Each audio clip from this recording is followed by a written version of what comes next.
on reste dans le même système d'alerte que l'an dernier, avec une phase de sauvegarde qui s'ajoute aux 3 phases, notamment de la phase orange jusqu'à la phase rouge de confinement, et une phase de sauvegarde qui permet au préfet de ne pas sortir brutalement de la phase rouge, mais lorsque par exemple des axes routiers ne sont pas déblayés ou ne présentent pas des conditions de sécurité de circulation normales, eh bien d'interdire la circulation. Lorsque des écoles ont été bien évidemment endommagées, en accord avec la municipalité, d'interdire l'accès à ces écoles. C'est la logique, si je puis dire.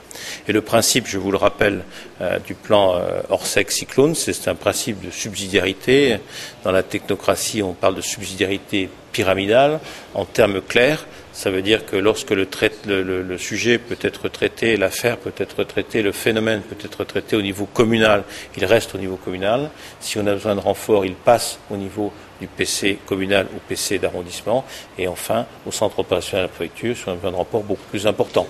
Étant entendu que l'information circule, vous avez pu vous apercevoir lors du dernier exercice cyclone de le fonctionnement du COP. Nous avons maintenant des liaisons en visioconférence avec les sous-préfectures et des systèmes de vidéosurveillance, notamment sur les axes routiers comme la route du littoral, puisque c'est une route stratégique en matière de circulation et d'approvisionnement. On l'a vu pour Gamède lors du dernier cyclone. Donc tout ça est maintenant au point. On a tiré les leçons. Il y a un règlement intérieur de fonctionnement du centre opérationnel de la préfecture qui fait que donc maintenant on devrait pouvoir vraiment avoir les informations au temps T et traiter au plus près évidemment ce phénomène.